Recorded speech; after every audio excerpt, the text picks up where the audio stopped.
Call this meeting to order at 6:31. I'm going to go and buy that watch. 6:31. Good evening, and we're going to have roll call. Mr. Macias. Present. Miss Williams. Present. Thank you for coming. Mr. Flores. President, thank y'all for being here. Miss Adair. Good evening. Thank you for coming. Mr. Salinas, good evening, and thank you for being here. Dr. Mackey. Good evening. Okay. The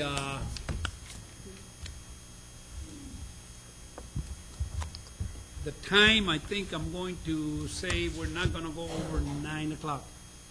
No, normally we do 2 hours, right? Yeah. 8. Let's see how we progress by 8:30. Okay. Okay? The last time we left off with Mr. Mr. Elizondo. Elizondo, sir. So go ahead. At this time, Ms. Elizondo, would you please proceed with the business services report? Sure. Good evening, everybody. I'm going to give you just a real brief overview of the information that we sent to you in the binder, and then ask if you have any questions. In the business services department, we oversee all the money that comes into the district, and we oversee all the money that leaves the district. Really, that's just the big picture. We are broken into 5 different areas. We have an accounting department, which the accounting department manages all does the budget, submits a forecast to TEA as far as what we think we're going to have in students so they can give us our funding. And once we receive those monies from TEA and from our local taxes, we deposit the money, invest it, and then of course we compare all the PEIMS data to the accounting department. We do the audit to the accounting department. One of the other departments that we have that under business services is the purchasing department, as y'all are aware of. Purchasing is responsible for making sure that we're in compliance with all the federal, state, and local policies when it comes to procurement. To make sure that when we're going to buy goods and services, that we follow all those rules, and that we advertise when we need to, and use co-ops when we need to and have to, and kind of follow all those mechanisms and add new vendors, and make sure that we are giving all vendors an opportunity to do business in the school district. The third area that we have is our accounts payable department. After purchasing does their part, then the accounts payable department, once we receive those goods and services, is responsible for making sure that we pay the vendors that have provided those goods and services. They make sure that we have appropriate purchase orders, appropriate invoices, receiving documentation to make sure that we're authorized to make those payments. Of course, before that, we make sure there's money in the budget before we initially purchase it. The third department that's under our area is the payroll department, which is responsible for making sure that we pay all of our employees for all of the work that they should do for us. They're also responsible for deducting from our employees' paychecks any kind of benefits they're purchasing, whether it's health insurance, dental insurance, vision, all the gamut that we offer, annuities. They're responsible for submitting reports to TRS. We do the reports to the federal agency through the 941 reports, 1099s when they're required. Most of those are done through accounts payable. A couple times we get involved through payroll when there's a deceased employee that we're making payments to, and we have to report on 1099. Are we on direct deposit for everybody? We almost. Almost? We Okay. initially had a big push to make it mandatory, Right. and then we kind of were asked not to make it mandatory, to give employees an option. We still are strongly encouraging everybody to go on Right. direct deposit. So I think by the end of this school year, we'll be probably like at 85, 87%. And we were going to offer our employees a payroll card option because we have a group of employees that are not able to open bank accounts for Right. different reasons. Right. And so we were going to go through JP Morgan Chase, our depository, to offer that payroll card. The federal regulators have asked the banks to stop that program being run through the banks because they think there's too much risk. So now there are a lot of providers that do that are out there. So we're now looking at a provider to see who we can partner with to offer that service to our employees. Once we offer that payroll card to our employees, then really there's not going to be a reason why they can't have it electronically deposited. And what happens too when you are on direct deposit, either now or through that new mechanism, you actually receive your paycheck 1 day earlier Right. than you would with a paper check. So that's a lot of employees like that. I think the biggest problem was that the fact that they could take it out if, let's say, there was a mistake made, and so that. You're right. That was a concern that was expressed. We do in the paperwork they sign. They authorize us that if we find there's an error in the paycheck that we've overpaid them, then we will recall the check Right. and then issue a corrected check, and so that we don't have that doesn't happen. I mean, within a year's time. Yeah. But within a Right. year's time, we maybe have instances where that may happen, where we issue the check that's incorrectly. Yeah. And we always notify the employees before we do it, to let them know that, hey, you're gonna see this coming in, you're gonna see it coming out. But that's up to them. All right, thank you. The other department that we have, and we're going to focus a lot on, we are focusing a lot on payroll. We're trying to automate a lot of the processes that we have. Right now, when substitutes are out, when teachers are out, they have to call in our automated system to call a substitute, but in order to pay the substitute, there's a paper document that needs to be generated. So we're getting away from that. We're doing it all where it's now being handled through that automated system. And so we've already moved a couple of schools onto it, and our goal is by the end of the year to have most of the schools on it, and for sure, by September, when they return, to have everybody using the automated system. Nobody's going to be getting that paperwork. Doing away with the pink, That's right. we used to call them the pink, okay, thank you, sir. And then right after that finishes, the next big step that we're going to do is kind of what we've talked to the board about this over several years, but because of changes in staffing, we really haven't been able to move forward with this project, but we're hoping that as soon as we finish this one with the foundations, there's a time management system where we can have a time clock system for the district, which will be an automated system that will allow us to report everything in the payroll and update all the records and input all the data directly into the time clock system, the payroll employees, instead of having our payroll staff have to do all that stuff. What timeline are you looking at doing that? We're hoping that we can get something, it won't be until January of 2015 that we'll hopefully award something, and then they'll take about 3 months to write everything, program everything, and then it'll be like in the latter part of the spring, the summer before we'll implement it. And it's mostly going to impact, well, we're going to discuss it with the board because we have several options. So originally we were going to want to do it for everybody in the district, and then we're kind of, because of cost and other things that have come up, we're kind of backing up and saying, well, maybe we need to do this for the people that are required right now, which is our hourly employees, which are required by law that we have to do a record keeping on, so we make sure that we pay them overtime when that happens.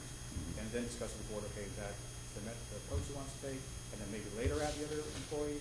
But like I said, we'll discuss that with y'all, different pricing models, depending on how we do it, because the more number of employees that you include, the more expensive it is. Sure. So Yeah. we'll kind of visit with y'all and see which way you want us to move forward with that. And the last area that we cover, of course, is our tax assessor collection department, where they collect all the taxes for our school district and make sure that anybody who's building in our district receives a tax bill.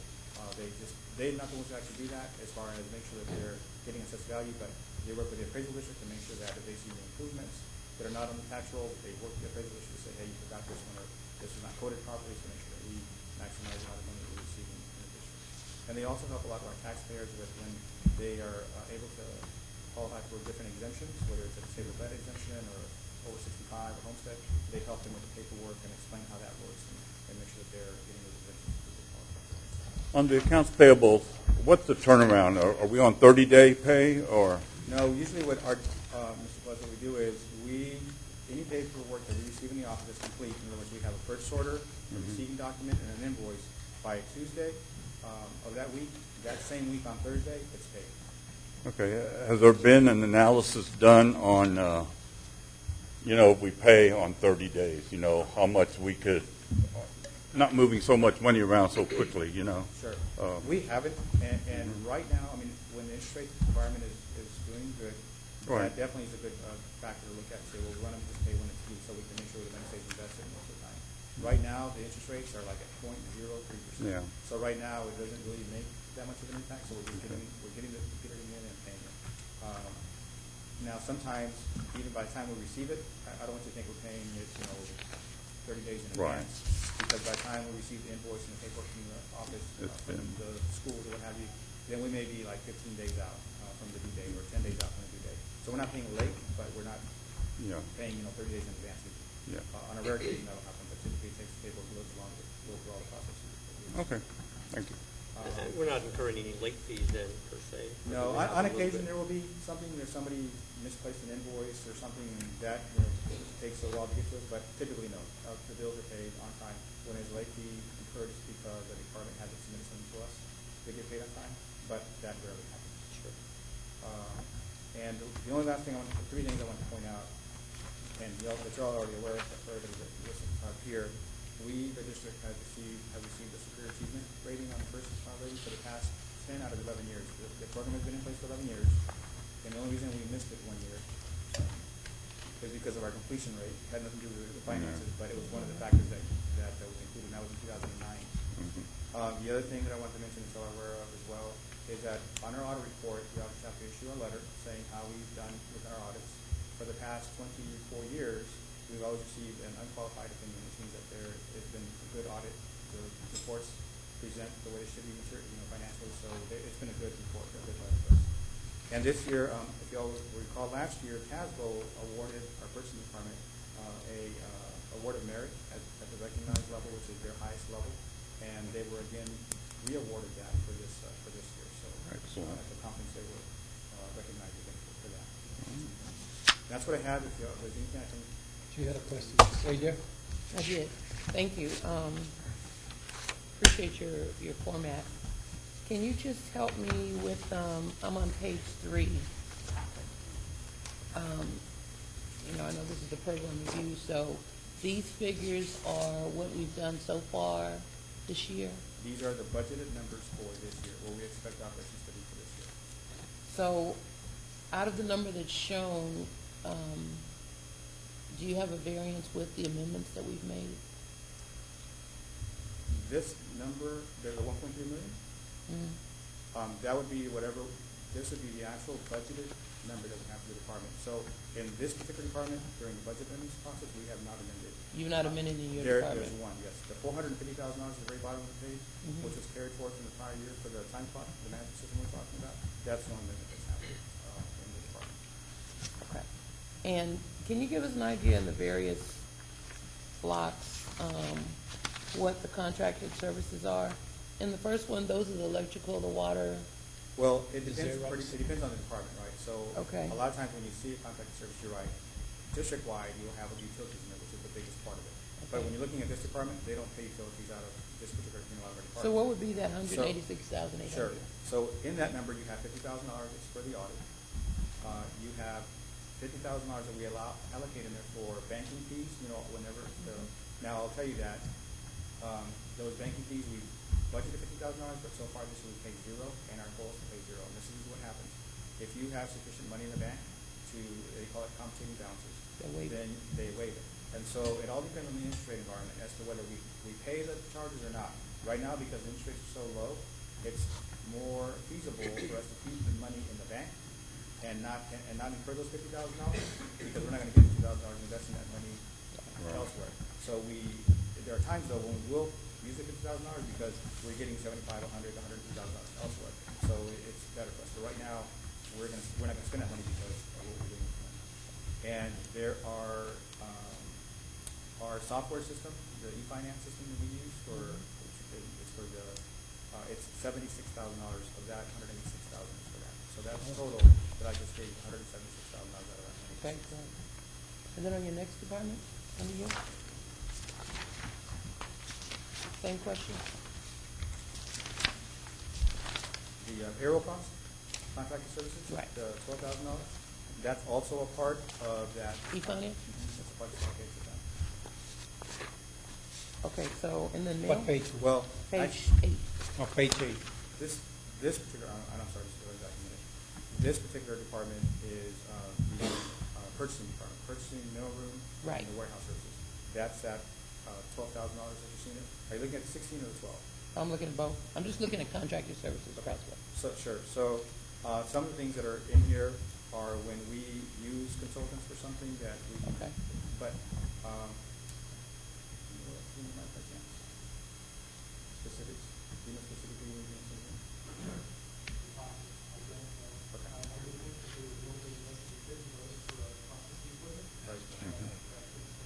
Under the mail? For the Yeah. repairs. Okay. The repairs for the district. Pitney Bowes. And if you like, we can get you. No, that's close enough. It I was just smaller- want to have an idea. It was smaller dollar amounts, so I didn't really, to be honest, didn't go look at specifically what they were, because they were Right. $13,000, $12,000 total, so we didn't go. Yeah, so then you go over, like the warehouse is 3,000, whatever, I don't care about that. But continue to, I think you got one more page in here. Well, that was Page 12. tax office. Yeah. That's a small What did we number. That's a contract? small Is that what number, we pay so Bear County? It is. Okay. Out of that $515,000 that's in that number, $500,000 is for the Bear County, the Bear Appraisal District. That's the district's portion of, what happens is the appraisal district is the entity that appraises all the property in Bear County. And what they have a budget that they need to operate their function. So what they do is they look at all the different taxing entities that they appraise for, and they charge a percentage of their budget for each one of the taxing entities. Our share is $500,000. So I'd just like to, remind our board, besides what Mr. Elizondo already said, if we didn't have our tax office, we would pay Bear County more than that Millions. and lose the service to our citizens. And so I'll always be a supporter of maintaining our own tax office because that's what our community wants and deserves. So thank you. And it's easy. Thank you. Anybody else? Okay. Yeah, I do. I just don't know where to start. There's always a million questions I have. I'll just say on the tax one, I really don't have a preference either way. I appreciate the service that the tax department does for our district. But one of the things that we've heard from the Bear County Tax Department is there's a duplication of services, that they actually do everything that our tax department does. And I don't know if that's true or not, but that's what I've been told. They're both in business collecting taxes, so in that regard, yes, Yeah. that is true. When you visit with our employees, and that's the big factor, really want to look at it, when you visit with our taxpayers, they appreciate coming here to pay the taxes because they're not having to drive all the way to San Antonio. And most of the people, a lot of people that use our offices are elderly people that want that personal attention. They want somebody to walk them through and talk, and that's what they receive when they come here to our offices. So they appreciate that. And Mr. Gary is right. The cost of us running our office versus contracting with the county, we are probably paying around, right now with the waiter staff, we're probably paying like $35,000 more than we would if we went with the county. Just hard dollars. But the issue is that when you go with the county, you have to wait for that money to come to you. So right now, so you can invest it. So right now, again, with the interest rates the way they are, not a big difference because we're not getting very much money. But when the rates are good, like at 4, when they go back to 4%, then it makes a big difference when we're waiting 3 or 4 or 5 days to get our money versus getting it that same day and we invested it in you. So then that would more than offset that cost. Right now, I can't tell you that that's happening because the rates are so low. So you would say then we are paying about $30,000 more than for this luxury of having a tax office here, as if we were to give it to Bear County. The other thing that has been discussed in this is that all the other school districts are using Bear County. And so I think, is it just in Alamo Heights that have a tax office? Correct. In Bear County? Yes. Or I believe that's probably, I don't want to say for sure, but that may be true. There are not very many in Bear County, but throughout the state, there are a lot of different, there's quite a number of districts that have their own tax office. We're not unique to the state. Well, and you look at the overall expenditure, I mean, I think it's worth that extra $30,000 or so that we're paying, but obviously, I hope you're keeping an eye on it year by year to see what happens. And we also receive, just so you know, we also receive other services from that department, just like taxes, that we would not receive from the county. So the particular individual in this office, when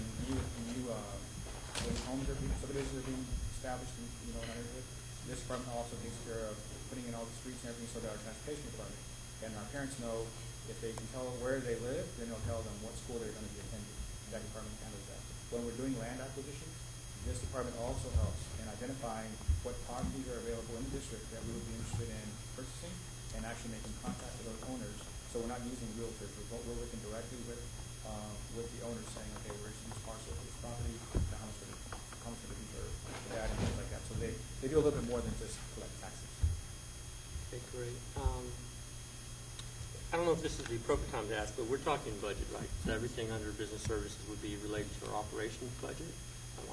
We're talking program review. Program review, so not budget. Not budget. So, because, I mean, we can talk offline on that, just for the record. I mean, I have a question about the $4 million that we had that was unassigned, I think, in our last board meeting, that were not part of the overall budget. So, I'll bring that up. That's part of the review. Oh, is it? Yeah. It's something that's within there. So if you could talk a little bit about that So, $4 million. especially on the $4 million. We ended up having an item on last month's agenda where we talked about unassigned expenses. It may have been the last program review. I don't know. Unassigned would probably not be the right word. What is It was the amendments total Yeah. after the Yeah, approved that's- budget. yeah, an I unassigned think- what's is- the word? It's not unassigned? What is No, it?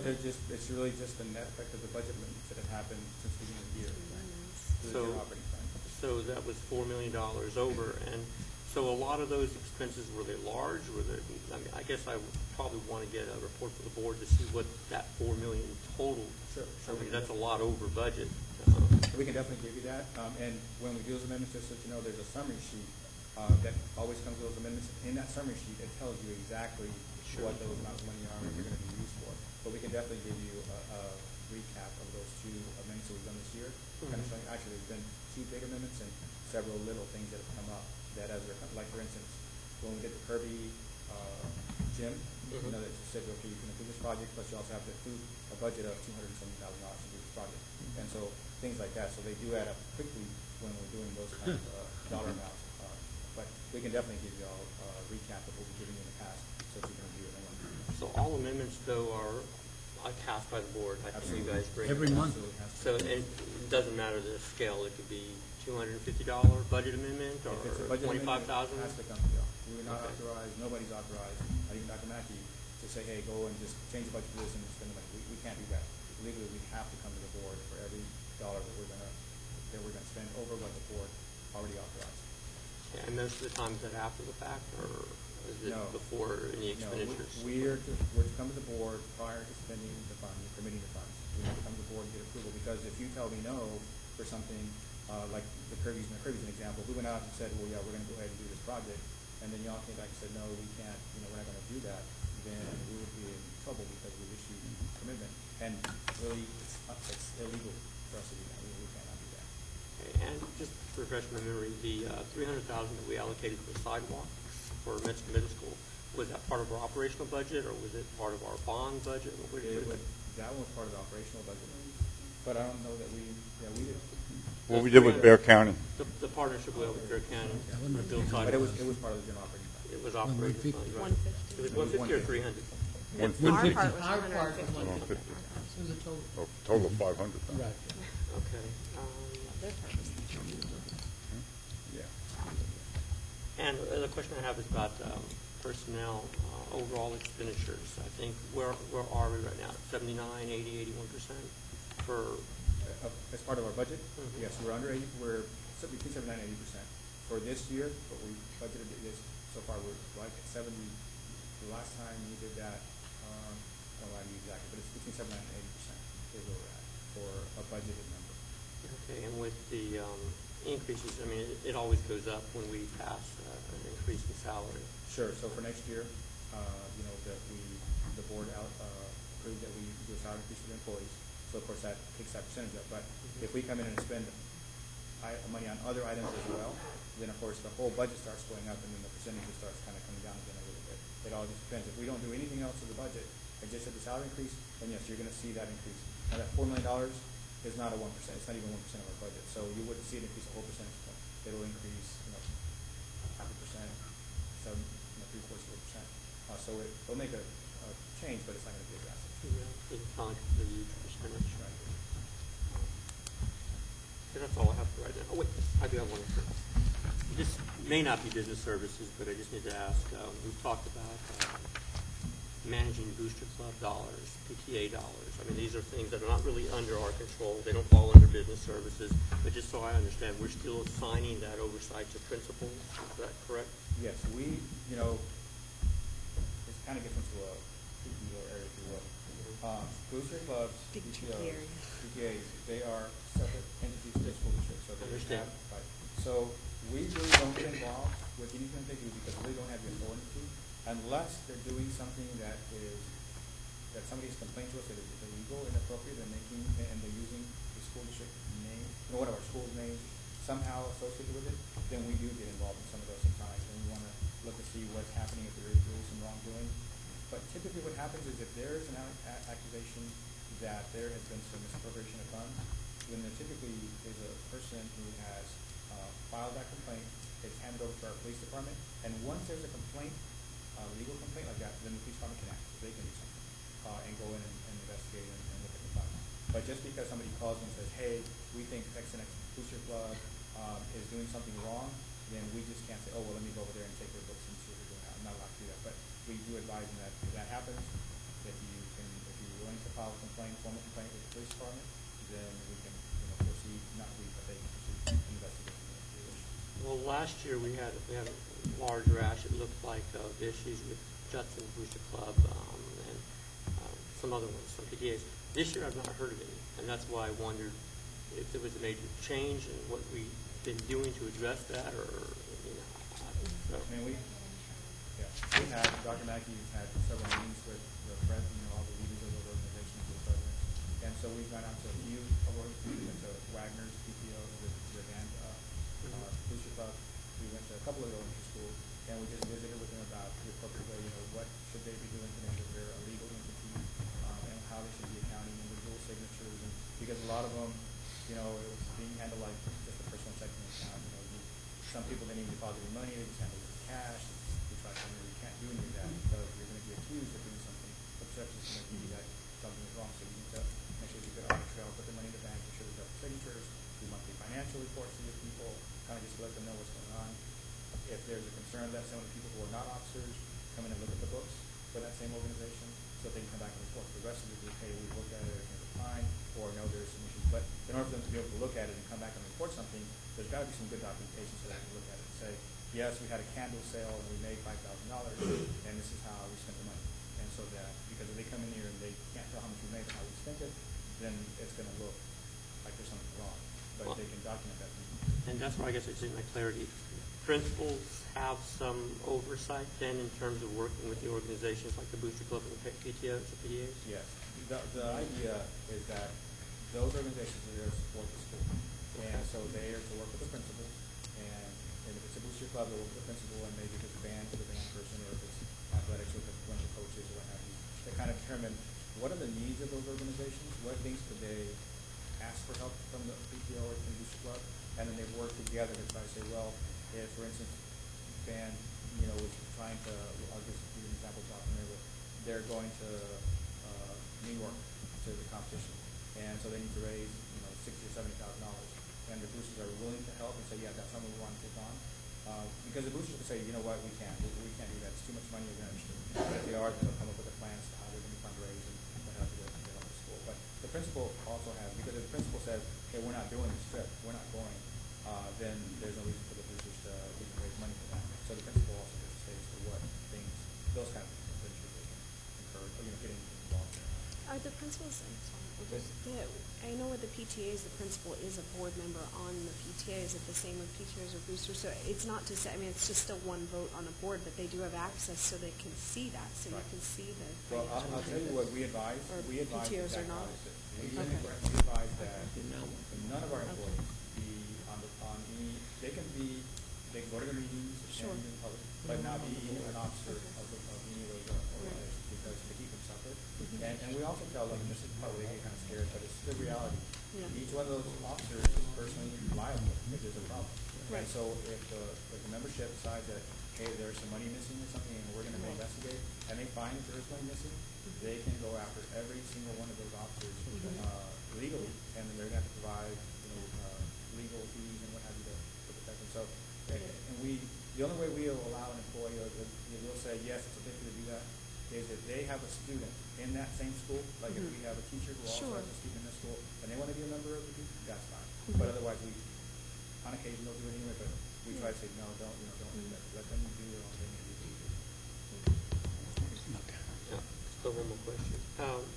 In terms of the contracted dollars that we were talking about in some of these earlier budget accounts, for example, if we need contracted services, and I guess a director would make a decision that they need to have transportation. I don't know if they do. I'm just making that position up. We need to contract something. They would be authorized to, if they had budget, if they have money in their budget, to contract services out for whatever their needs might be. Well, the answer is they can make the decision, right, that there's a need, and so they have to go to their supervisor. So if it's an elementary school that decides that they want to, hire somebody to come in and do some kind of a in-service with their staff, they would have to go through the appropriate channels to say, okay, who, if it's an elementary, they'll go to a certain person, middle school, high school, to make sure that say, this is the plan we have, we'd like to, do this contract service, it's going to cost $5,000, we have the budget money, but just because you have the money doesn't mean you just go out and do it. So you have to get approvals first to make sure that the supervisors are okay with you doing it, and then once that happens, then procurement gets involved and says, okay, what kind of person are you going to get, are you going to use, how much money is it going to be, so we can look at the district as a whole and decide, do we need to do anything special with how we're going to procure this, or is this a one-time thing that nobody else is doing and it's only $5,000, we can go ahead and do it, or just what all is involved. So it's not just I'm going to just pick up the phone and call somebody and say, I need you to come here and just do this. There's a lot of, Cleared for criminal and other things. So anytime there's any contracted need of any kind, it has to go through a procurement process to, and once that's been identified and it's gone through the selection and background checks, at that point then can a director of any department pick up the phone and say, I need this contracted service.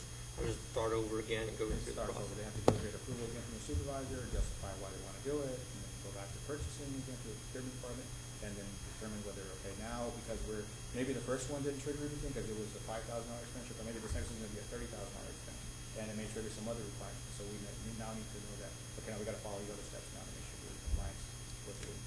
And of course, if it starts hitting certain levels, then of course it comes to the board for approval on certain points as well. And I guess I've always wanted to know, what do we have, I guess, in terms of the review? Sometimes these contracted services are done in lieu of employees doing overtime or exempt employees working longer hours. That's just what I'm thinking. And go back to the bus drivers again. Say we just need them, and all of a sudden we have all these part-time bus drivers, but we contract more because we need to fill these buses that are empty. Doing that as opposed to offering overtime to bus drivers. And remember, bus drivers is just an example. We do a review if we're going to spend more money on a contractor versus just paying the overtime to current employees? We do, but let me assure you that that's, in our industry, we don't do that. We don't, if we have an employee who's supposed to do a certain function, we never go out and contract somebody else to do that person's job to try to avoid overtime. So I'm going to go back and use the example of Sure. fixing bus drivers. Yeah. We would not go back and say, we're going to hire a temp agency to come provide some employee for us as a contract service. We don't do that. We always allow our employees to do the overtime if that's what it's going to take. In the event that, and we run into this sometimes when, and you using your example, if for some reason we needed more buses than we had bus drivers, then we would look at charter buses to say, okay, how much would it cost to get a charter bus with a bus and a driver to come and do that. So it would only be our employees that we would actually allow, in your example, to drive our buses. We would not contract them. Okay, we'll look further into it. police? I'm sorry? Well, that's a whole different thing as well. Well, and that's a good point, because there are some times, some things you can hire for, like the senior charter bus. But for a police officer, if you need coverage for games or what have you, then we only have a certain amount of people with them. So for that kind of stuff, we are going to agency. So in that case, there is an exception to say, yes, the police officers, and that's, I'm trying to think if there are any else. One of the few exceptions at the games as That's the one I well, remember. you have like the people who are out, maybe an announcer or some of the officials, of course, that do our games that we do contract out, because we don't have employees that do that on that side of it. Police officers is the only one that I can think of right now, and maybe unless somebody else thinks of something else, where that really comes into play. Well, thank you for the Okay. explanation. Thank you very much, sir. Of course, your department, you always bring us good numbers and everything. We appreciate that. Okay. I don't know. I don't know about that. They're accurate You numbers. do bring the Accurate numbers. They're I don't know accurate about good numbers. numbers. Well, and it's like I said, Well, yes, sir, he agrees, the accountant agrees. when like I said before, it's he- just, we do that, but really, and like I said before, it takes the whole district. It's not. Oh, yes, sir, I understand. Curriculum and instruction, Dr. Mackey. Okay, Mr. Oh, we're going I'm to going curriculum. to do this tonight. We have coming at budget time lots to talk about because of House Bill 5. So there's a lot of the things we're doing now will have to shift and change. There's a lot of things we have to add. So I'm going to review what we're doing now, but no, there's a lot of things that are going to be coming. I think tonight, for the time's sake and for everybody's sake, I'm going to start with Princeton review because we promised. Mr. No page number, sorry. No page number. But you'll get a folder. So. I don't know what's in it, but. I'm going to highlight certain things and then Sure. let you all have. Thank you, sir. Oh, Okay, thank you. and save, yeah, save one. Save one. If we could start when you get it inside the folder, and then I'm gonna review this as kind of our suggestions. But I kind of want you to see the inside. Thank you. Thank you.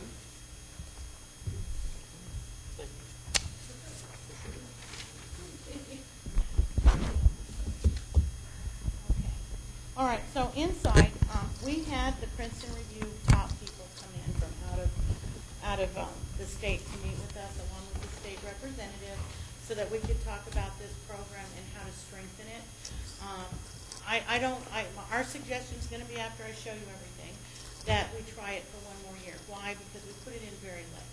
Okay, and so to me, it didn't get a real fair shot. The kids that were in it did show results, as you can see on the two graphs. There's one for Judson High School, and there's one for Wagner. On the letter, though, the program review letter over here, you will notice that the enrollment at Wagner was 103 students. The enrollment at Judson High School was only 36 students. And so, to me, we have it in the catalog right now, so kids can sign up early.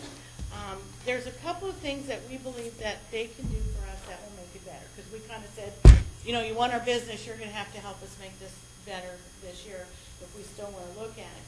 One of the things that they are going to add for us next year, if the board chooses to keep the program one more year, is it's kind of hard for parents sometimes to understand, but the way it works is you're as an SAT prep class, whether it's the College Board one we're going to get free online, or it's an actual class with a teacher like Princeton Review. It's not going to help you as much if you didn't learn Algebra 1 or you didn't learn English 1, because it is test prep. It's not going back to teach you Algebra 1. So if you're already struggling in math or struggling in English and you go in this class, it's not going to help you. It's to help you prepare. But they do have a new program. They've already tested it in several places. And it's on this card. It's called the Edge for SAT. And what it is it's free. I mean, it doesn't cost any more. And what they do is they take the first beginning of this class and they go back and they reteach parts of Algebra 1 and parts of ELA 1. And then they go into the test prep. And so based on what the kids score on the pre-test, they kind of can see the gaps for their mathematics knowledge and their English knowledge, and they can add this. This is free that they can put into the program next year. They also have one for ACT that will do the same. The ACT guy, tried to get him here before tonight, but I'll get him here before budget night. He's coming Thursday. So we finally found them. They're coming in from out of state. ACT's hard to get a hold of. And they're coming in for us to talk to. But here's what Princeton can do. And I kind of want to just read you these bullets. One, they're willing to accommodate a 0 period. So what they can do is they can start second period, for instance, and offer a class after school, or offer one before school up to 7, so that kids who don't have room in their schedule to fit the class in could take the class after school. You know what I mean? And we would That's where the provide. 0 period would come in. Yes, they're willing to do that, adjust the day with their employee to make that happen. Secondly, the other thing they could do is they could offer half-day SAT prep and half-day ACT prep, because they provide both services. They have an Edge for ACT as well, free, that would come, that serves the same purpose. The third thing they could do, that's the Edge that's in here, there's the third thing. The fourth thing is that they we've been able to add it to the course catalog early, so that parents they will help us advertise and, get kids registered. That was part of the problem, because it didn't go out to bid till late, and it was late getting kids signed up, and they were signed up already for things. So they're willing to adjust that. The other thing they said is if we can't get enough enrollment, we could do half a day at Judson and half a day at Wagner, just one teacher. But they really feel like they can do fairs and set up booths at registration with their own employees to help get more kids involved. And so our recommendation, it's certainly up to the board, is that we try it one more year with some of these changes or amendments to what we're offering or how we're offering it. And let's see if it really, we can get more kids in. Because the ones that did go in shows growth. She had a question. Go ahead. Absolutely. I certainly would support another year. But Dr. Mackey, I'm still concerned with the low enrollment at Judson. And, I hear it was late. And, I hear We have a whole spring to prepare for that, so there shouldn't be any more excuses. Okay. That's my point. That's. Because of the course. I was at Judson, and our Judson students need this. Absolutely. And we have one employee that works here. She's a secretary in one of our departments whose son was in it, and he came home and raved about it. She said he never talks about school, and he came home and talked about how beneficial it was. She just wanted to let me know that he was finding it to be helpful. I like the idea that they can add the Edge, because that's Part of the problem is if you're weaker in math and just test prepping isn't gonna help. If we choose to keep it another year, then what we'll be able to offer our students next year is free online SAT prep from College Board. It already comes free. Which I think is And great. this class. So like, I think people say, you made this comment, I think last time, some people do better with a teacher in a class. Some people prefer getting online. My oldest son was like that. Just stand in my way and let me get online and learn it. So that gives us options for different kinds of kids, for this program.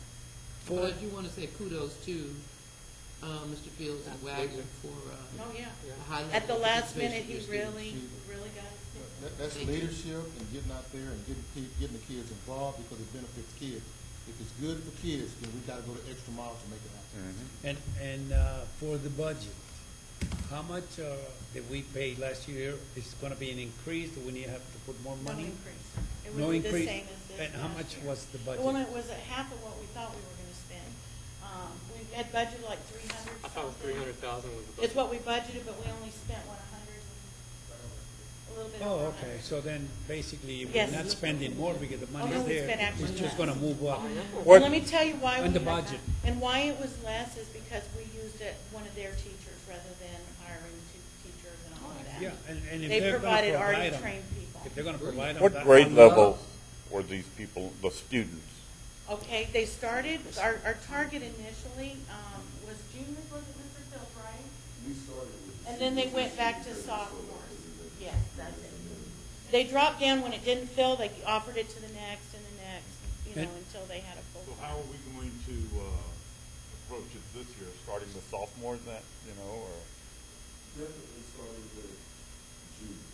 And Okay. the reason why is because we have some big hitters juniors getting ready to start taking the SATs and Right. in preparation for scholarship offers for next year. Then we'll go down to the sophomores who will then be juniors next year. And then we'll start looking at some of the big hitter freshmen that will be doing it. And the good thing about it that I like, there cannot be no excuses. When you mention 0 period, that means they have a choice either, and I think you said either in the morning or after school. Yeah, rinse and So- review, So so they can whatever say, y'all well, want. I have a tight schedule, or Right. I can't, I need to Right. take this It's perfect. If they can have that 0 period, So I think. our goal was to address work with the transportation, principals Yeah, then. well, We'll have to address transportation. transportation to some of those kids. Yeah, That's the which one they thing. can. And if We they know. can, no But problem. we, for some of them, if they have a full schedule, if they're an athlete or a band, then this does give them another option if we offer it before or after school. I think that would be great. Mr. Flores? No, I Oh, agree, I'm yeah. sorry. Miss William? Mr. Macias? Yes. Thank you, Mr. Fields, as well. I mean, this really speaks highly of Wagner High School. And you quadrupled what Judson did, and I mean, it took a lot of work. So, I think at the end, just to put it out here, you had 11 students complete the SAT at Judson. You had over 70 students complete the SAT at Wagner. So, I mean, that's really the goal of this program. And so I'm happy to hear that you're recommending a second year. I don't like to Okay. waste money. I want to make sure that we utilize our funds in the best way possible. And I know this was sort of experimental. I mean, I value the fact that we use Princeton Review because it's a credible name and it has its built-in curriculum. We're in the days where we're actually having to fight House Bill 5 now with the whole career readiness, post-college readiness. But I think that this administration and this board will continue to focus on college readiness as really another avenue of what we need to be doing. So I guess the question in terms of, I appreciate the savings on dollars for this, 100,000 versus 300,000 that's allocated. Do you think we might be able to do more? I'd like us to use all available funds if possible. And granted, this first year was a pilot program, so we really had to be careful because we could have literally wasted 300,000 and that would not have been good. We're probably going to recommend another 300,000, Dr. Mackey, or another 100,000. What? It determines on the number of kids that we get in the program. And now, they're enrolling now, so that's So the we don't difference. know We until we didn't get to enroll till the enrollment fall before. I see. So we'll have real clear numbers by the time budget is I see. really in high roll. And I do like the fact that more okay. juniors can And you be take that, impacted yes. with this program, eventually even further down. But these are real positive. It's a real positive estimate of what this possibly could do. There are a lot of middle road students, average students that can get to that next level if taking this prep course or taking this prep course. I think that's also another segment that we might be able to work with. I don't know if you agree. If not, please. Well, we opened it to any student that wanted to take this. Good. We didn't say only the advanced academics did. So it's open to everybody. And I understand at Wagner, they really encourage any kid. I mean, they were really talking to the kids and encouraging them to take the class. Okay. When this idea came around of doing a prep course, my initial thought was to pay a stipend to our teachers, have them offer this class on a weekend. But I think the structure the Princeton Review has during the day is probably a stronger fit than trying to do a Yes. Saturday program. So, I mean, that's good. Well, the other advantage is the people they send are trained, they can do math or ELA. See, because for us, we'd have to hire an ELA teacher, a math teacher, it would cost a lot more. I think that's And this might be another potential allocation of that 300,000. I've always said that we need to increase our resources in certain areas like math and in science. The STEM program in middle school is going to be a great addition to helping the students get prepared. So I'm wondering if we should consider initiatives to do more to work on our math skills. You had mentioned if they don't have the prerequisites of algebra 1 or 2, I forget which. I said if you don't have If you don't. algebra 1, it's kind of the gatekeeper. Mhm. So let's say you barely pass that, then a prep class like this is only going to minimally help you. Because you Absolutely. really don't understand the math. So the thought comes to mind, do we employ 10, 20, 30 tutors? I mean, do we look at that avenue potentially in math alone to help these students? And they may not take the prep, but Right. now we have tutors that, if we had 200,000 there, I thought we certainly may have an opportunity to look at that as a possibility. And tutoring our high school students in math obviously could benefit them if they took the prep. Here's my suggestion, because we're going to bring a lot of stuff forward. Mhm. There's lots of new required classes. Okay. So I think if I bring the whole picture, I'm certainly open to whatever helps kids. I mean, Sure. that's really why we're here. So if we can allocate money, she's going to want our teachers. I don't want tutors, I want our teachers. I heard you, I could see it. But I think we need to look at the whole picture of costs incurred with House Bill 5. I know you've been listening to it, it's just not funded. And there's a No, lot. mandated, Yes. it's called mandated unfunded. That's what it's called. Funded mandate. And They're so very regular- we they're can- very we're good for willing- that, I right? can, we can look at anything, but let us bring forth the whole picture for budget, and then let's talk about where we can allocate things. Well, let me ask you, are tutors a bad fit for trying to target an area like math? Is that something that's worth? It depends on who's tutoring. Okay. It honestly does. If people are very strong in mathematics, I mean, we've had districts that I've read about in the state before that have used some of their strongest math students to offer little tutoring groups. Well, and I know that when my daughter was in high school, she would be tutored, and it would be sometimes her teacher that would do that. And I mean, that makes And we for all long do. hours, It does. so we would need reinforcements, I would imagine, and this might be a worthy idea, Yeah, especially. tutoring's always something that's supported with that. That is a good thing to do. So, I Well, you just just have- hesitate to say, yeah, let's move that money until you see the whole picture Well, of what we have to buy. I think you really made a real good point. I mean, you can't go through the review if you're not strong in certain areas. I mean, the impact of this program will be minimal as opposed to It will really be. maximizing. Because it's really, strategies on doing better on that test. You know what I mean? That's what they focus a lot on. And I guess the other part too is the intent of this was to eventually encourage all of our students, seniors, to take the SAT. Not, I mean, we want them to be college ready, but also to know that they can take this exam and have be an opportunity. I think early on that there's an attitude that I'm not going to go to college, I'm not going to take, but we want them to understand that There is. they can. They should. And I was invited to be part of a college board discussion in Austin and this time last year, and it was some selected districts in the whole Southwest United States, and they brought in their New York office, and one of the districts that presented did the SAT day program, and they said it took 2 years, because the first year kids were like, ugh, because they gave it to everybody, but then by the second year, what they said is it changed the mentality, that kids who hadn't thought about college were seeing the SAT results because they were taking it, and they really started thinking about it differently. They had a videotape of kids speaking about how that changed their opinion. So because of y'all's support, we'll be doing SAT for all of our seniors next year during the day. And we also then will have the SAT free online, and if we keep this, then we've got a lot of venues next year to really gather data and accomplish, I think, giving more kids an opportunity. Well, my vision is, we're very proud of our athletics. And, you know, if anybody knows me, I go to every high school football game. And I'm really proud of our athletics across the board.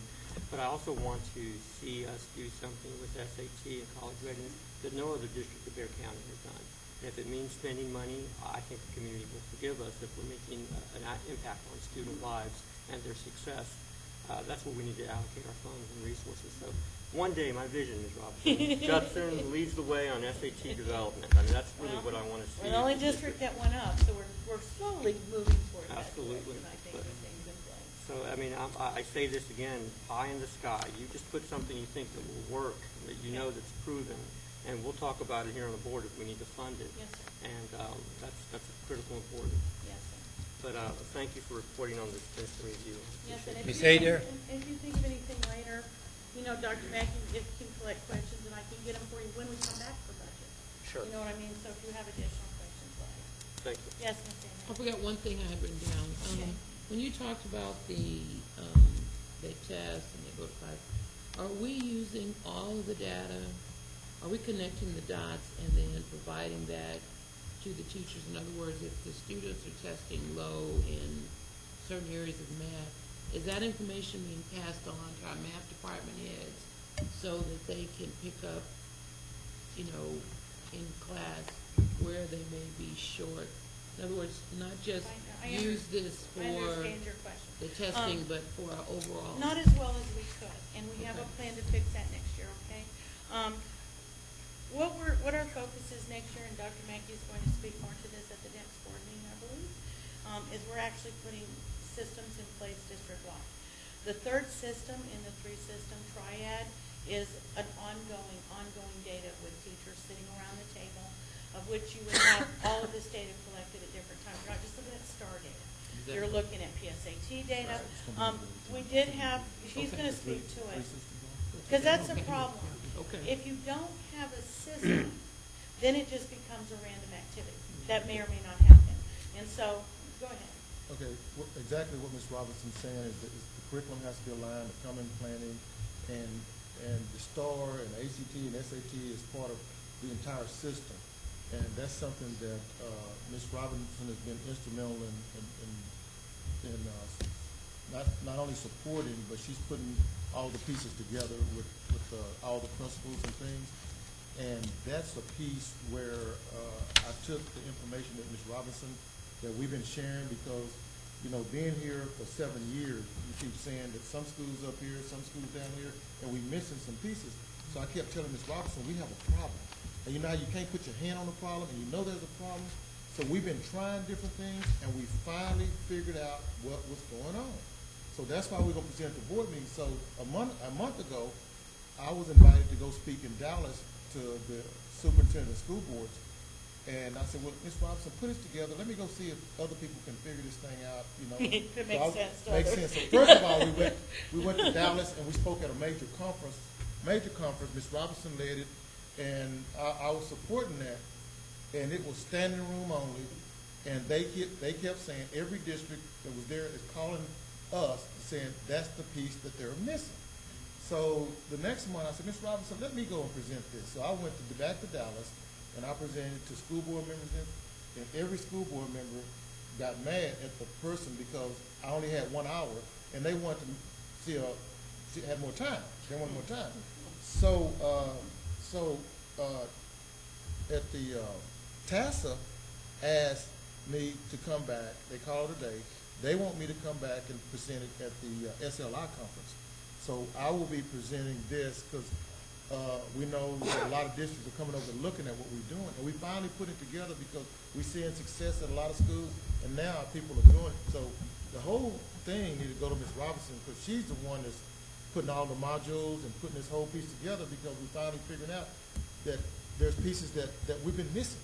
And we finally figured it out. It doesn't matter what test you give, whether it's SAT, STAR, or what. It fits the entire system. You have to have everything in place.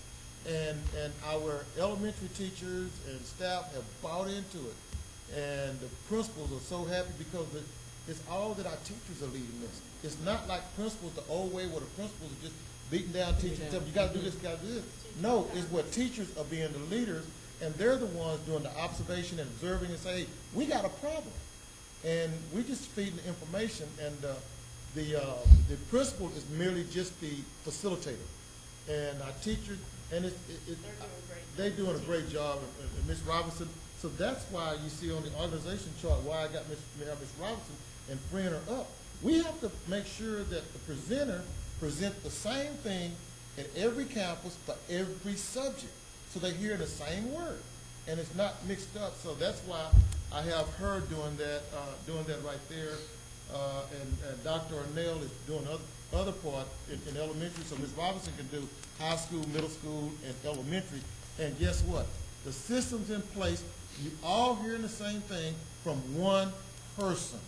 And she's only facilitating. She's not demanding anything. The teachers are doing it, but she's facilitating, and she's able to answer their questions and help lead and guide them. And so this is what we're doing right here. Because we want systems rather than, See, you do it a couple of times a year and it's just. yeah. Thank you. All right, so the other thing I did want to share with y'all tonight, so that when I come back, if you wouldn't mind passing this around. While you're doing that, there are some new courses that we're still trying to figure out exactly how we're going to do this at Judson High School. In particular, we have to add computer science programming language, and we are looking for teachers qualified to teach that. And we have to add a text app class, which requires a lab. At Judson High School, they don't have any more space, so we're looking at what our options are. They don't have a room to put another lab in. So we're looking at mobility and other things we can do in order to offer the now required house built class and the lab. So we're not quite ready yet, but I'll have it at budget. I wanted you all just to see this. I passed this out at a principal's meeting and asked the elementary principals. The darker print at the bottom is the actual text that the teachers have to teach. This is 3rd grade, 8-year-olds. This originally was in 7th grade. At one time, when I was in high school, sadly I'm old, I know, it was in 10th grade geometry. So now this is going to be the new 3rd grade text. I mean, I had people looking at this going, what? Reading it 3 or 4 times, what? And this is exactly how it's worded. So our teachers are going to need a lot of support because this is very different than what they've had in the past. Lots of development. Where, This is just one example, but all the 4th I grade, know, it's my difficult. question is, I keep hearing the teachers are gonna need a lot of, when are we gonna get teachers to do this? At the end of the school year, at the beginning of the school year? We have it, all of the above, and during the year. You're working on that. Yes, sir. So when we come with budget, we're gonna bring a full plan, okay? Oh, okay, With the yeah, budget because, and everything. yeah, Yes. I just kinda want y'all to have this so you can ponder. we got an idea. Kind of the challenge. Oh, it's a big challenge, okay? Yeah, the last time I taught my class at Trinity, I had students from all different districts, and we got a little preview of this. I remember this one 4th grade teacher, he was a Northeast teacher, said, what does that even mean? And so they've made it more confusing really by how they've worded it. Any question? Very good. Okay, next, we have Mr. Operations, Mr. Kirshner. Yes, sir. Thank you. I'm going to highlight some of the items that I have here. I hope you'll have a full package. I'm just going to highlight some of the items that we got in the rule. I don't have my stuff to talk on this, but basically, the start out of this talks about a 10-year facility. And one of the things that I was tasked with this year, through Dr. Mackey, was to try to develop a 10-year facility plan. I know we've all asked for it for a year. So I have gone to every single campus. Would you move the, thank you. I went to all campuses and spoke with the principals, sat down with them. I asked them in advance to get input from their staff, custodials, secretaries, teachers, to let me know if there's anything on it they felt like needed to be corrected. So I've gone to all the campuses.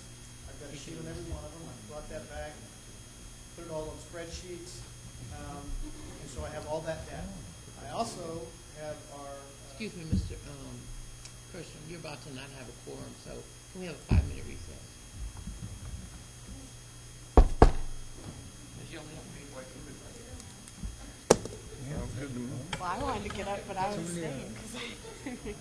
Oh, Yeah, there's no action.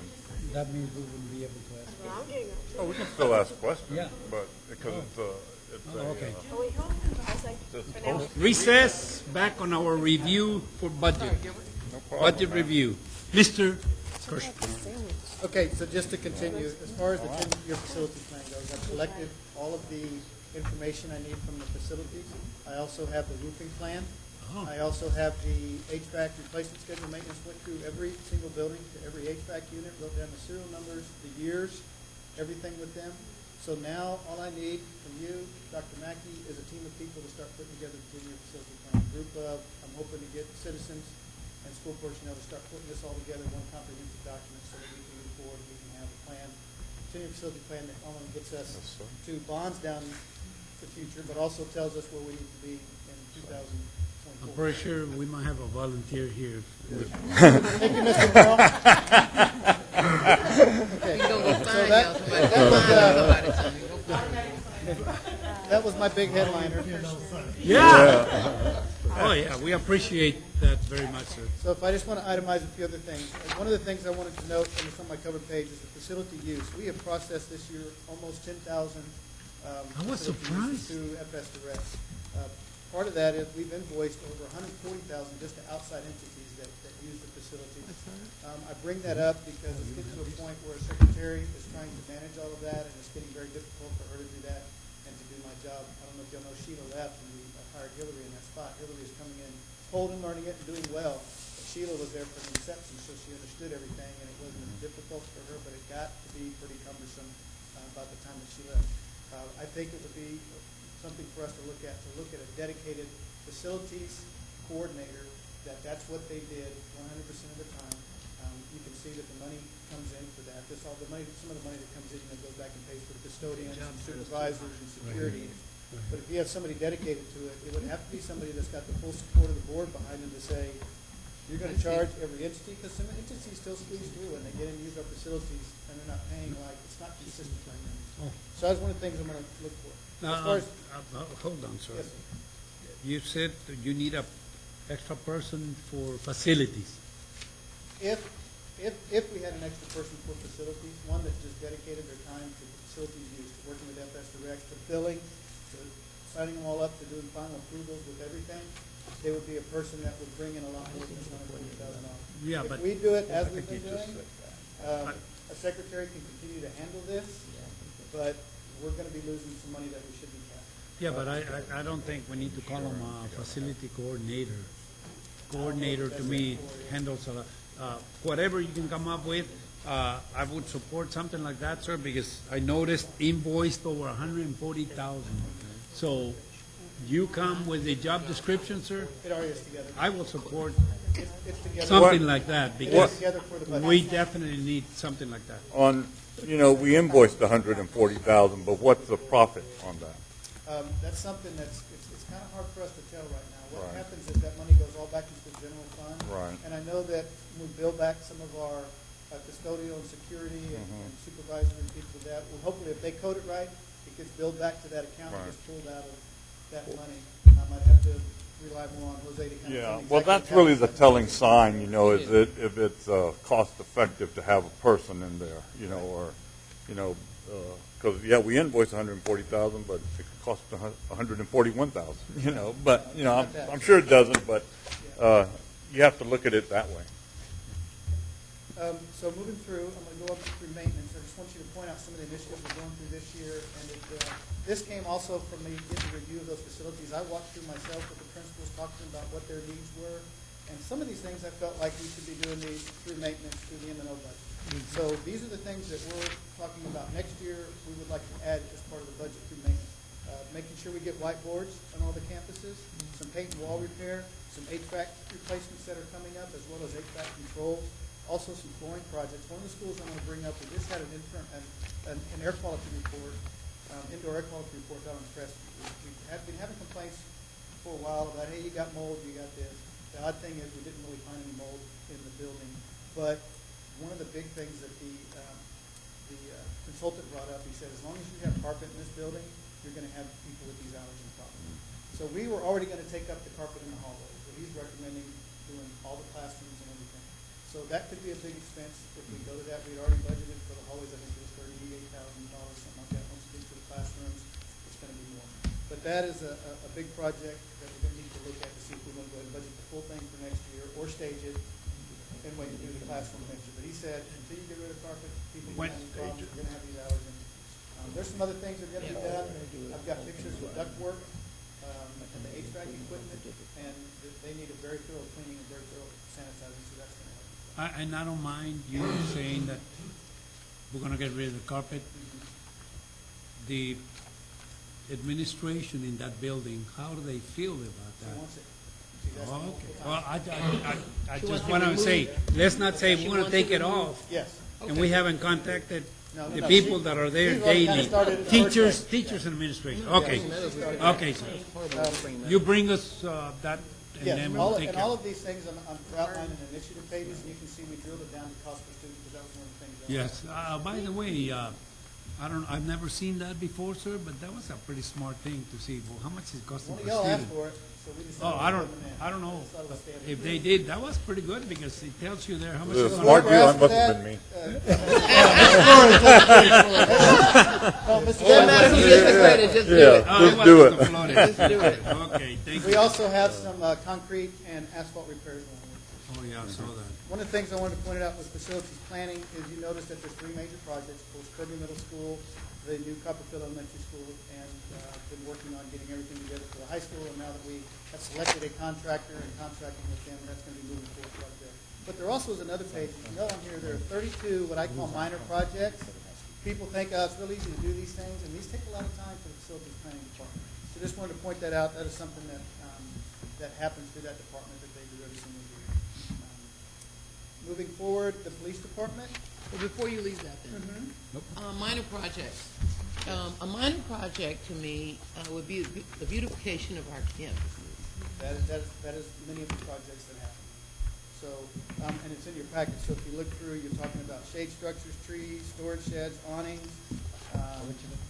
We're doing some work Curb over at appeal. the warehouse, Curb appeal. aquapond. I mean, there's a lot of things that happen. The PTOs are the biggest culprit, because they always want to do it, probably want to fund it, and then when they get through and we say, well, you've got about half the money that you need, and they're going, well, how am I supposed to get the rest of that money? So, but we are able to do a lot of things with PTO, for gardens, the things we did over at Pond.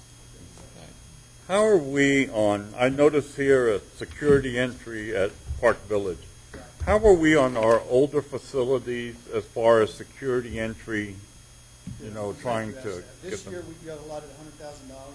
We were able to get Park Village's entrance a little bit different. Theirs is a camera out front where somebody comes up and bumps on it. Somebody inside the building can see the person, ask them what they want, and buzz them in the front door. That was one of, I don't want to call it a pilot, but it was one of the options, and the principal wanted it that way. So let's try it and see how this works out. The other one we're going to hopefully finish this year is Salinas, and that's going to be a regular security vestibule where we put another glass panel where people have to go into the office, sign in, and turn around and go out. We're hoping that we're going to come back again in the budget this year, put another $100,000 in, and with that, we hope we can get 3 schools and 3 more security vestibules. Sounds next like year. Woodlake and Olympia, they're the same type of school. Olympia, Yeah. they're the Both exact those same have school. challenges, Yeah. and we're definitely going to need architects to give us, because of the way that you're going. Hartman's the same way. Right, You Hartman's can the go in same and way. go either way, so Yeah. it's going to be a little bit of a challenge, but we do want to ask for another $100,000 next year to continue to do another 3 schools and continue to have those. Are you just looking at the elementary, because those are all elementaries you're listing, because there's some big middle school concerns. That's all we've been looking at right now, is to get the elementary schools up to snuff, and then hopefully be able to bring those schools. Okay, so move along to the police department. You'll see in here, there's what we've looked at. We looked at a police vehicle replacement schedule. That's in here. One of the initiatives they're looking for next year is they're going to start up what we call a criminal justice explorers group. If you're not aware of what explorers are, it's kind of a high school Boy Scout, Girl Scout deal. It's co-ed, and there's a lot of different branches they can go through. Well, criminal justice is one. They want to get a criminal justice program started with our high school kids. So one of the other initiatives that she's looked at, and you'll be talking about a budget, is an elementary patrol unit initiative. dividing the district up into 4 quadrants, hiring 4 additional patrol officers, and all they do is service the elementary schools. So if they get a call in their area, they're just going to go to the elementary school. I'm not supporting that, so just so you know. Well, we're I'll bringing just tell you everything up forward. front, so when we get to that point, we have a lot of problems at our secondary level. We are not having those level of problems except maybe 1 or 2 of our elementary schools, and we already have some security there.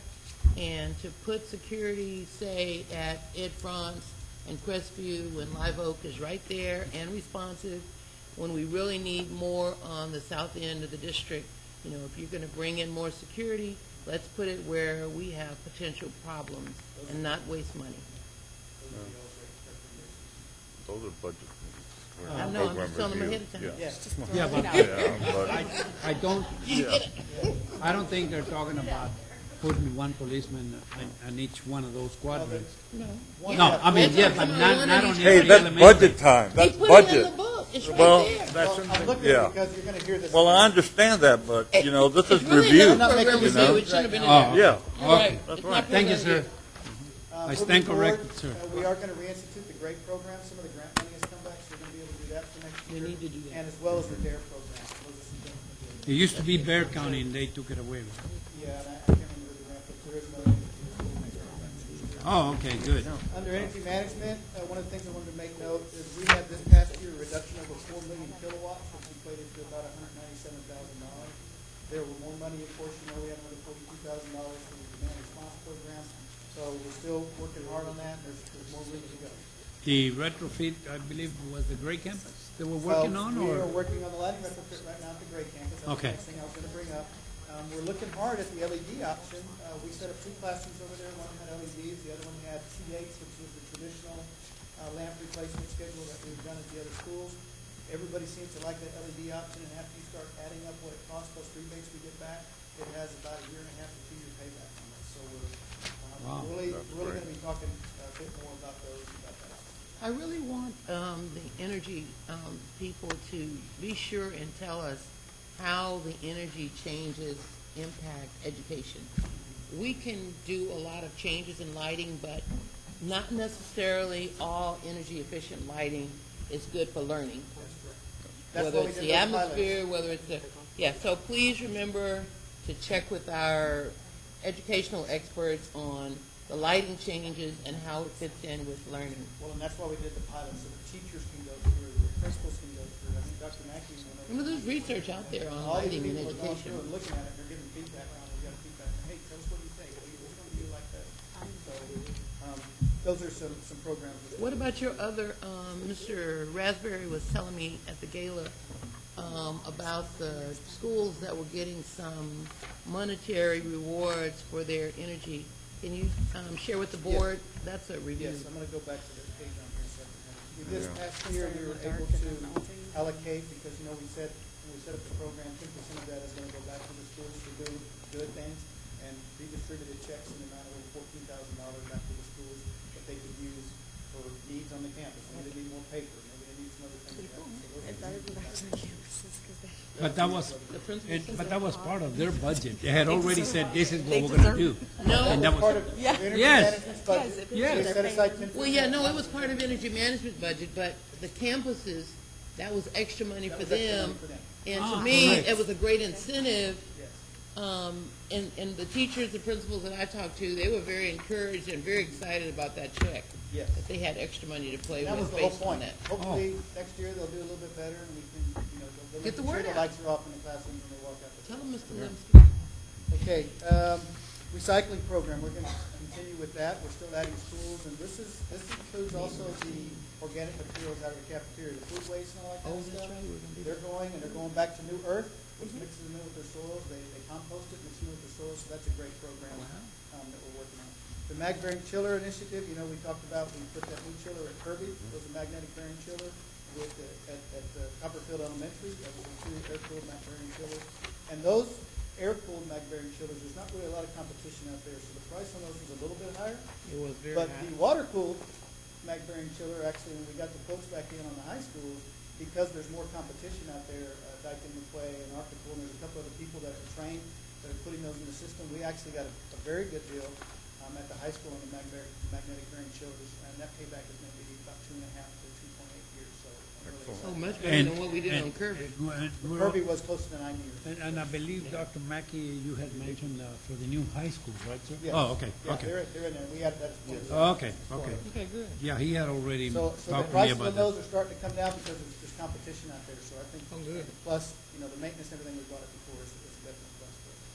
Moving on to, and the last thing in energy management, we've done 2 middle school gym lighting retrofits, so we're coming to replace the high bays, to high bay T8. We also put occupancy sensors in, so when you walk in, the lights come on, they come on, they come on, come on. When we leave, about 15, 20 minutes later, all the lights shut off. So somebody comes walking It's in. automatic. And they're not these slow start things that take 15 minutes. They come on automatically. So they come on very quickly. That's cool. So we're going to be doing 2 more. Matter of fact, I think we just signed the requisition to do 2 more middle school gyms this year. One's going to be Kirby since it has a new floor and a whole bit, and Kitty Hawk and Woodland as well. So we're excited about those. Child nutrition. Just as some high points, we processed over 16,000 free and reduced lunch applications this school year, which is up from last year.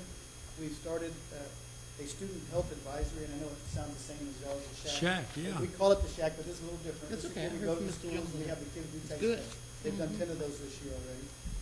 We're doing some upgrades to our touchscreen monitors, point of sale terminals, and manager computers. Also doing some nutrition education classes that we're trying to work through and get work back, especially into the elementary curriculum. There's an employee training program they're starting to develop now that they have enough supervisors there to actually do some school training. Plus, we're going to do some manager and training programs with them. Mr. Jones is doing an outstanding job. Our child nutrition has really got much better community But support I- than we had in the past. Please tell him thank you. But I read all these positions that he wants to add. They're actually And when are we gonna hear about Yeah, that? they're I actually mean, going At the I- budget. That's the budget. But I'm Oh, telling okay, about okay. you right now. Yeah. okay. Not No, only but that, I mean, I hold on. want you to know I did read, Yeah, okay? okay. Thank you. So we are going to be looking at a human resources technician specifically for child nutrition. Really kind of take some weight not only off the human resources department, but to kind of really be focused on that, to all work with employees. They're also going to be helping with the training. So we are looking to add that next year, as well as a helper for it. We got one technician that services all of the kitchen equipment in the district. We don't have any kind of succession plan for that. Once he's gone, we're going to be training from start from over. So we feel like a good helper. Plus, he's there a lot by himself, and he has to call maintenance, say, hey, I need somebody to come over and help me over here. I can't do this by myself. So that's one of the things that Mr. Jones has asked definitely the institute for next year. Plus, that we've had to pay down the balance to get under, what is it, 2 months, 3 months? So that's going to help do that too. It's going to help us get that balance down. Plus, now that we're going to have to raise child nutrition costs, we're going to offset. Transportation, I just wanted you to know that we do run over 492 regular daily trips. Y'all might remember that's 132 buses that run on a regular basis, about 100 regular ed and 32 special ed. So that equates to about 490 trips when you add the midday pre-Ks and the PPCD trips and all those. We've processed over 1,500 field trips so far this year to this point, more to come. And they are also, because we've seen a slight increase in our bus accidents, they're going to institute a safety committee, which is a group of people that get together, start talking about safety items. How can we communicate that? How can we make people pay better attention? And that's it. Thank you. Thank you, sir. Student Support Services, Dr. Mackey. Mr. Gonzalez. Oh, good. I have a lot of questions for you, sir. No, I'm just kidding. Go ahead. I'm sorry, go ahead.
District-wide. District-wide? It's very good, very good. We can push that edge even with the bad weather day that we encountered.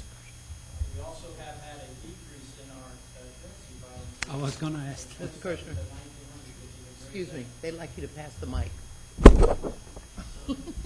Motioning in the window. And we've also started a new initiative where we file online. That also comes with the initiative that's a county-wide initiative that Dr. Mackey is putting me on the board with. We meet on the 24th to go over the initiative that we're going to try to be consistent with across the city of San Antonio. Are we using the anchors? Or what? Yes. Oh, In okay. fact, with our AIM program, AIM, I'm sorry, yes, sir. we've increased 94% with 165 students. We also have moved from a pre-court to a pre-court program so that now kids, we catch kids before we actually have to have them pay a fine. So we started that middle school program and it's expanded into the high school. Very good. State testing, for the first time, JECA helped us out with an online STAR test. That was a collaboration with Northeast Lakeview. We didn't know if we had enough computers. We partnered with them, and we used their computer lab as well. We also did it with JLA with the tax test, so now we can come in to see what exactly our needs are going to be as we decide to do this online era. In data research, we continue to generate on-time, online reports so that our data goes to our staff members, our teachers, all the way down up to our administrators. So they have real-time data to use and to help their students be successful on their tests. Adult community ed, we tried something new this year. It was called Friday Night Live. We piloted it out at Road Meadows. It seems to have gotten a lot of favor. So we're going to look to expand that. And what that is on Friday night, parents can have date night, or if they don't want their kid at a football game, they can come and the kids go to several different activities. It's a pay as you go. It's sold out. It's been sold out. We're trying to expand that through the summer so that parents have a great Friday night. Parents love it, yeah. They've had the Saturday event, so The it's been kids a very positive event for our students and our families. We also have moved and migrated to the local newspaper. I believe you received that in your mail. We've expanded our base of readership, not just to our live oak areas, but into Kirby and into Selma as well. So that has given us an opportunity to expand our adult ed population. Has your enrollment increased as a result? We're waiting on a final report. We don't want to say that it's increased our enrollment, but we want to see what happens in the summer, because that will be a true test of how that's impacted us. We continue to expand our adventure club. We believe that Copperfield will be an adventure club. What does expand mean, Mr. Gonzalez? Have you alleviated the waiting list? We believe so. We won't know until we see what happens with Copperfield, but we're also looking at how we can keep that there from being a waiting list. I'm talking about at our current elementary school. One of the things that we have to watch out for is our capacity, because we don't want to go beyond the fire marshal's program. The fire code has to be good. So we have to be careful with how we use that facility. I think we need to tell the parents at the beginning of the year, this is the maximum number of students that we can hold in the after-school program, because, that's been a constant call, is when are y'all going to hire some more people so I get my kid in? My mom's tired of watching, I was tired of watching my grandkids. I finally got them in there. Or maybe consistency, because I know some campuses, they do put that out, and that's part of why there's a quick sign-up, is they know there's X amount of spots. Yeah, if you know and there's I need X to get my amount, kid then in yeah. there, so I know that that's put out. Why don't you put it out the end of the year? Put it Yeah. at the end of the year. Remember that the kindergarten representative Yeah. offers Yeah. Put it out a couple times, let them know this is the max amount that we're gonna have, and everybody know up front, that's all we're gonna do. Okay. Construction materials, Ms. Horowitz is also over the elementary DHD. We've seen a decrease from 39 to 8 placements average right now. We'll wait till the end of the year to determine what that total number is. And one of the things that you can commend the principals in doing is that they look at the behavior RTI to determine what those placements are. And so they've done a great job of looking at behavior. And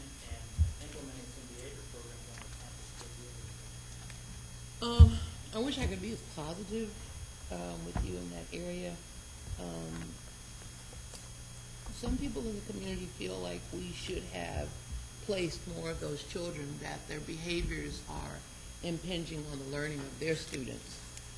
So while, you know, the first time I heard that a third grader was going, I went into shock. But now that I've heard some of the things that third graders are doing, started to say committing. Hey, So, you know, we want to keep a good balance, but, you know, we don't want to keep our numbers so low that our other students are at risk and their learning hindered by the behavior of a few. Well, I can tell you, That- spring I is said that strong, as good as I can. and so we continue to, Not in a good. work with the principals, and anytime they have a concern, they bring that concern to me or Susan Sport. We look at what the issue and the nature is, and we try to work that out with the principals. So we're not going to deny anybody if they feel like that discipline is Needed. impacting the educational Okay. environment. So we don't want anybody to believe that we're saying no. What we're saying is we want to make sure that they've gone through all their steps from a campus standpoint before they make that determination. In the past, sometimes they seem to jump the gun before they have made those. I agree. It's a work in progress, as you know, discipline is a gray area, and so we want to make sure that we're taking those necessary steps, as well as using the RTI to our benefit. But you're right, it is a concern, but we don't want campuses to feel like they can't send it. All that we should provide. Pupil services as well, there's a list of EAP placements that decreased, and we finished our secondary audits for our safety audits, so we will be in compliance with our secondary audits for safety. The next round, we will be coming to you with a request so that we can do our elementary audit. And that will assist Mr. Kirschner in making some decisions with budgetary concerns. That's all I have. Thank you. Thank you. Thank you, sir. Ms. Vera, special programs. Excuse me one second, and Dr. Mackey, he didn't say anything about our counselors or our social workers, but, oh, y'all We can switch will, hats on me. Okay. It's in my mind, though.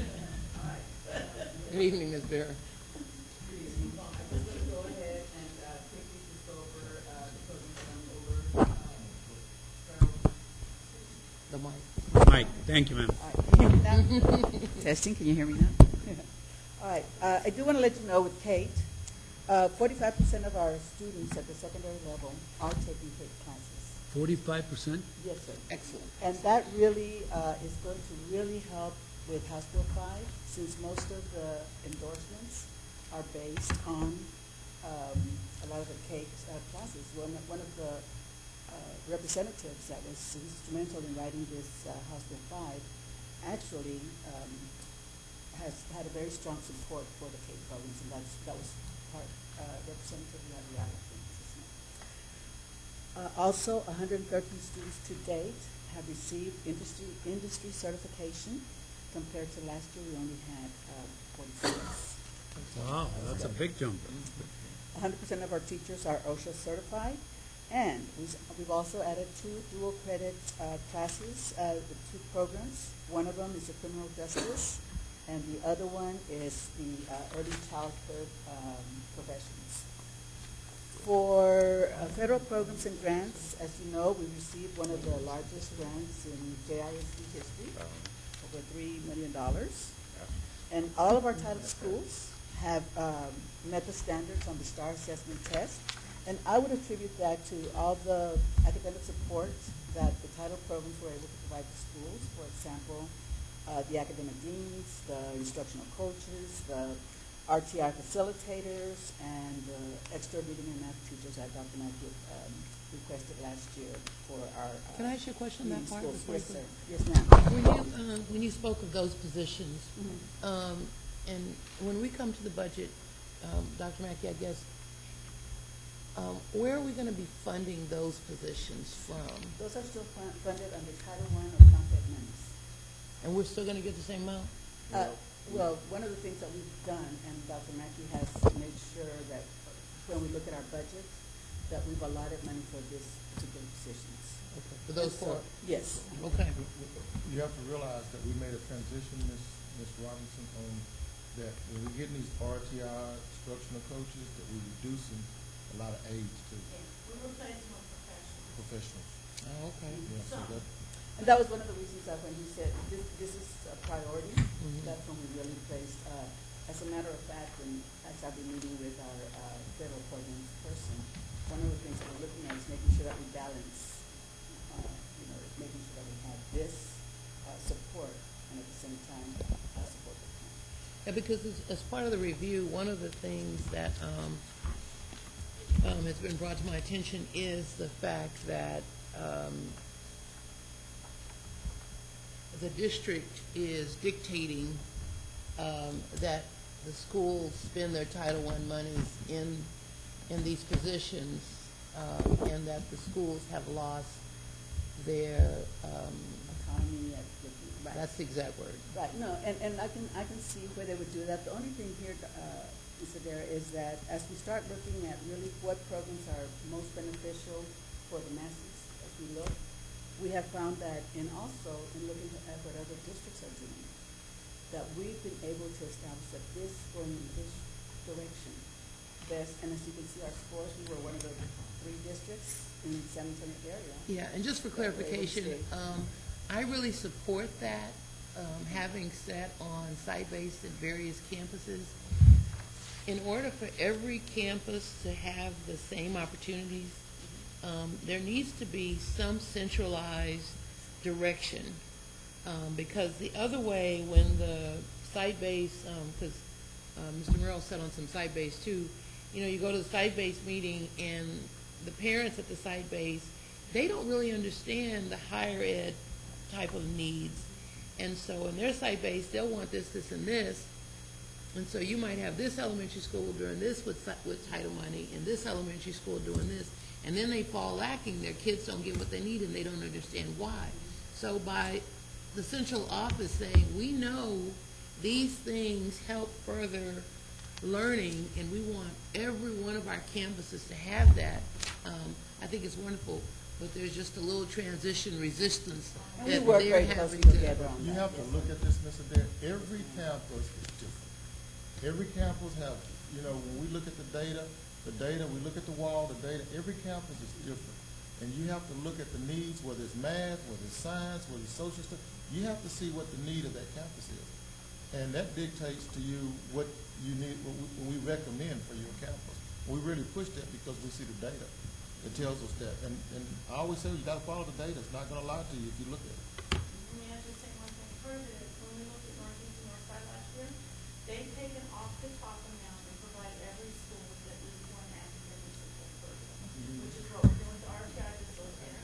We've been able to meet with them once a month, introduce new tips, new techniques, so that they could go back and help their schools. The schools still also have money. So it's a little bit of both worlds, they get some say over some of the money, but it's a model in all the districts around here. Well, the data speaks for itself. I mean, it's obviously been a good thing, but, I just didn't know if you were aware that they were a little bit unhappy with No, that. we are, we listen. Okay, and that's how We listen, but we do what's best in the. Exactly, exactly. And under special education, as you know, we have 2 new persons, and one of the things that they've really been doing is really looking at the needs assessments of all the schools. And one of the most important needs that we found was that we didn't have an artistic unit at the high school level. And a lot of our 8th grade students, once they left 8th grade, they were kind of lost in the mix with all the high schools. So we've now put an artistic unit at Judson High School, and next year we're putting one at Wagner. Are you talking about this August, one at Judson High School? And then we're waiting This year we another put one year in. for They've already Wagner? put one in. We've already started, Judson. We've started the one at Judson. Okay, so this school year, we're gonna start Wagner? Yes. Yes, Okay, we're because I training was the gonna people. say, to No, no, no. me, I would not go for that. No, We no, need no. one at Judson, we need one at At Wagner. Wagner. Oh, no, no. Okay, so we're okay. Equity, Mr. Salinas. thank you, is ma'am. always- Equity is always a priority. Yes, as well. yes. Yes. And so so that's one of the things that we've done. We're also looking at making sure that all the special ed students that are in the schools have have the teachers that they need and have the support, the paras. Now, that's the one paras that we have not touched.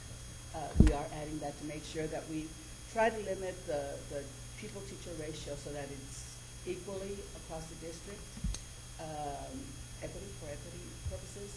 And also, when there is a need, more of a need, we do provide additional services. I don't think you'll hear a complaint about that from our special. Dr. Rocheville has done a great job on that, in making sure that we have sufficient ratio and following orders to make sure the kids are not only appropriately placed, but they have sufficient educators, professionals, or aides with the kids.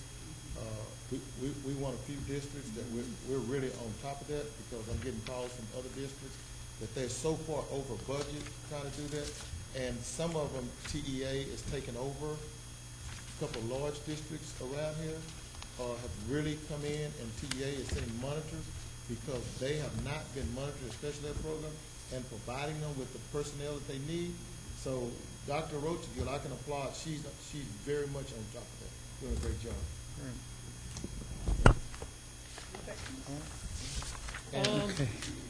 Athletics is a 2-page, the only thing that I see with athletics.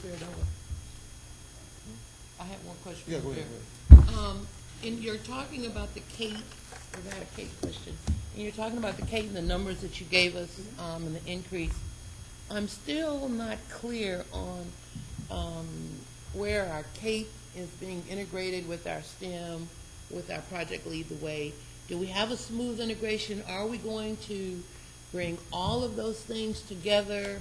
Where do we stand in that? I'm still waiting to get clarity.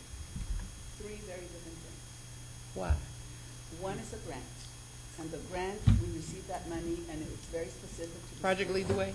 No. Which one's the grant? This is the STEM from Department of Defense, the $3 million grant that we got, You're talking about the elementary? elementary and middle, one middle school. That's a grant. Okay. Then we have the STEM schools, the STEM. That's the one I'm talking about. Right. And that's not based on the blueprint for the state, and it's not the same as the Kate STEM program. It's separate things. Why? That's Because that seems like There's we're a blueprint. duplicating and we're spending money doing one thing this way and one thing another way. I understand. We have a lot of people that are confused, so I call it PTA myself, and I have the blueprint wrong. In order for it to be a STEM academy under state academic standards, that there's guidelines you have to follow for it. Okay, yeah, I'd like to know, because, that may be something that, for me, I want to go talk to the people at the state, because we know our funding is finite. I mean, so to give us a program and say, no, this STEM has to be this way, and we're going to give you some Kate money, but no, you can't interact the two. You And can, but, Kate can donate some to that program if I'm Which understanding we correctly. did. Let me bring it along, President Attorney. Okay. All right. Thank you, Ms. Beard. Football. Yeah, Oh, I'm sorry, yeah, athletics. Yeah, it's just. Shame on you, Mr. Salinas. Yeah. That's it, Mr. President. That's it? That's it. I have 2 questions. Yes, sir. Are you done with athletics then? Yeah, because unless we have questions. No, No, no. they're 2 miscellaneous, so I want to take an opportunity. The budget last year, I had requested a breakdown of the budget, and I think you provided a disc of all the budgetary items. What was that you gave me? For operations, right, for operations, but I remember it was good, but it was so vast. Cumbersome? What would have made it easier if it would have been an Excel doc? I think what I had was a PDF, and there was no way I could look through 5,000 sheets. So I'm hoping that you can actually provide that same budget for this year before we talk budget, but put it in an Excel, Microsoft Word Excel document so that I can sort and look through it that way. Yeah, no, because it was like a PDF type of a document, and it just, yeah, I figured it was easy enough to do, to put in that much. And then the second thing, I believe at last meeting, Ms. Howard had mentioned about a building bridges meeting that they were having monthly. So I just want to confirm, are they still ongoing? I missed the last one, so So they're not open, I can't go by and see what's going on or visit?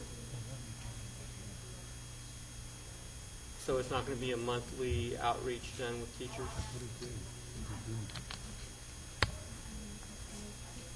Because I really like the concept about meeting with them monthly and having it open. So that's changed since our program review of last week?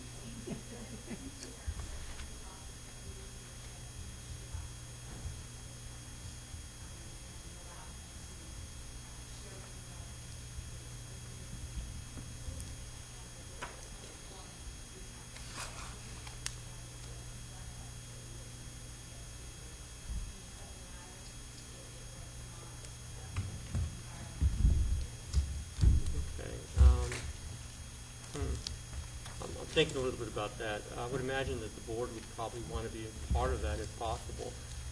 Obviously, we won't work together as a team. Part of what, sir? The building bridges concept, the one that Ms. Howard had mentioned last month about Oh, yes. having these monthly meetings with our employees and so on. So I asked at the last meeting if I could join our building bridges, and it was said it'd be fine, great, come on by. But Ms. Howard just mentioned it's no longer an open forum. I think that was mentioned right now. So I guess I'm trying to understand. Again, because the information is sensitive, is that right?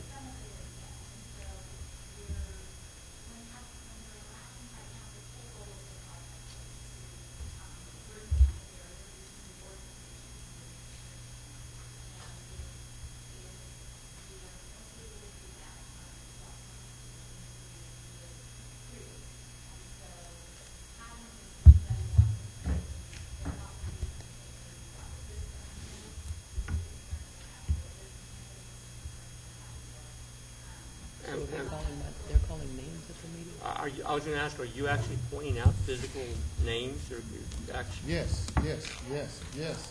There's names are being called out. That's why it's between the organization and district. We're trying to clear that and trying to work together. But when you're calling out names and people coming there, we're breaking the law when we do that. We can't do that. Well, Anybody to step in I there. don't think we should call that building bridges, and I don't think we should advertise that as a forum that the district is offering, because that is against the law. No, it is against the law. We can't do So, that. y'all can have your private Yeah. conferences, And that's what it meetings, was. but That was let's the not intent of call it. it, let's take that off of Yeah. our little Yeah, that thing was the that we're intent. advertising, saying we're building bridges and having an open, Yeah, because yeah. that's not really, a union meeting, and I'm not a union person, but Yeah. all that I've read about union meetings are open, and they discuss broad, why aren't you giving our people more money? Why are you working them over 8 hours? Those kind of broad things. But if you're talking about individual people, I would not want anyone to be privy to that information. Well, and the thing is, that might be fine, but as Board of Trustees, we should still have the opportunity to visit. We would not fall under, I imagine, a forum or at large. We're trustees. I just don't think they You- should have you a don't have a meeting forum. that they call, I don't think we should we advertise won't- that we're we having a won't. meeting with personnel We certainly would being not. discussed. I don't think our employees are even comfortable with knowing that there's a little meeting between HR and some union people where they're being talked about. Well, and I'll say Not that appropriate. I really like that building bridges concept that was communicated to us. I think that we need to be doing what you mentioned at our last meeting. And just to kick it around, the idea of perhaps maybe the board having that type of public forum with our teachers might be something that we might interject in as a way to build true bridges. This might be a great component, but at this point, I think maybe if HR can't do it, or if there's reservations about the content that's being discussed, that the board might take initiative to host employee forums, true employee forums, and just have that dialogue. Mr. President, the only thing, before we get to that level, the one thing that I was going to mention in this year's budget, sorry, Mr. Flores, is we used to have some activities where the board did come and quote-unquote socialize, interact with the employees. And over the last few years, we're no longer invited to Christmas parties or anything that involves our employees. So I think maybe We if we have look, been by transportation. right? that- Anybody yeah. else? No. That's the only one. The police No, department? that's the only one. The Oh, police police department. department? I'm speaking of, other than when we have the first teacher thing of the year. And so, to address Mr. Macias's, perhaps desires as I try to read his mind, that would be a more positive time where the employees could know that we're regular people and we're not just here to get them or to deny them anything, but we value them, and just some social, I think you gotta start off with forming a relationship before you get to the criticism piece, if you will. Well, I mean, don't get me wrong, I get my own calls from employees, so that's already, there. But I think we do need to get back to some board interaction with the staff and employees where, we have a cup of coffee and eat a cookie. Well, and the moment I said that, I don't want this vision of having the whole board meet with all the employees. I mean, it just sounds, we might be overstepping. There's some comfort level issues there. Yes. So, I mean, I say that because the principle is really to have increased engagement with our employees, but under the appropriate terms. So I started thinking maybe we visit our schools and our districts. I mean, at large. you can Everybody visit does any- that anyway, Well, under a Richard meeting type format. I Richard mean, only goes to one school. So, I mean, like, for example, Well, it's true. I He'll would tell go you that. to Spring Meadows, and I would say, hey, I'd like to say hello to all the employees Yeah. after hours, and have them all come to the cafeteria, and we say hello. coffee At least I and do. donuts. Yeah. I want coffee.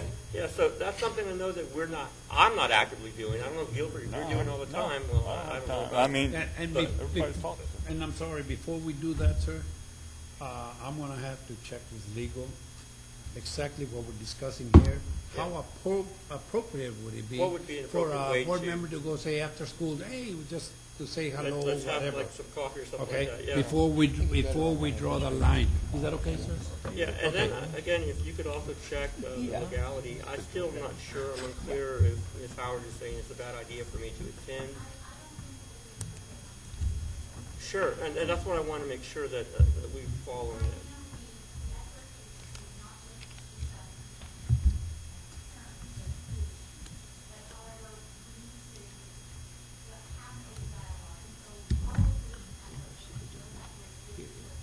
Sure. Sure, yes. It is.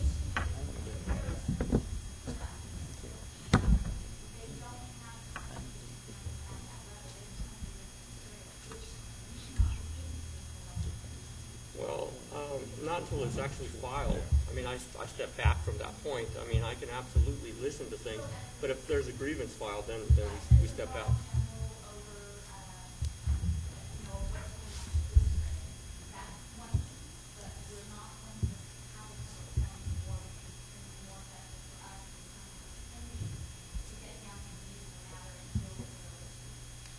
Well, Dr. Mackey, if you could just find out, I'll You good with that? yeah. Okay, I'm gonna go to something else so we can leave. I have my last statement for Ms. Robinson and Dr. Mackey.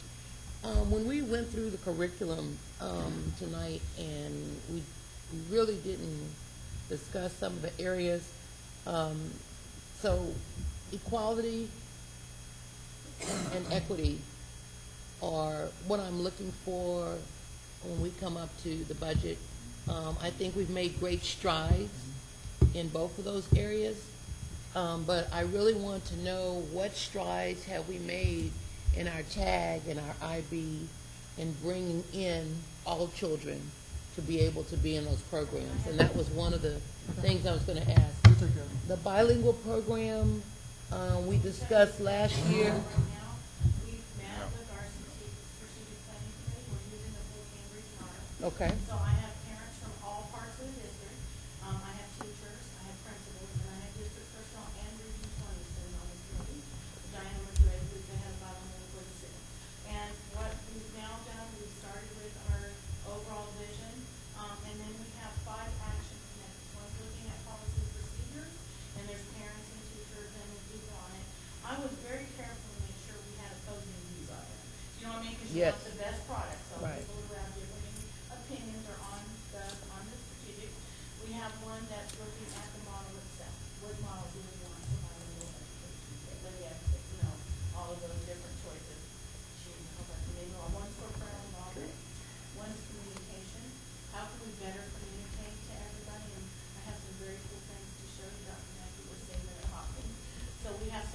So you're gonna bring that to us? Yes, because they're now Okay. working Yeah. on the action and then All I'll put right. an action plan. Excellent.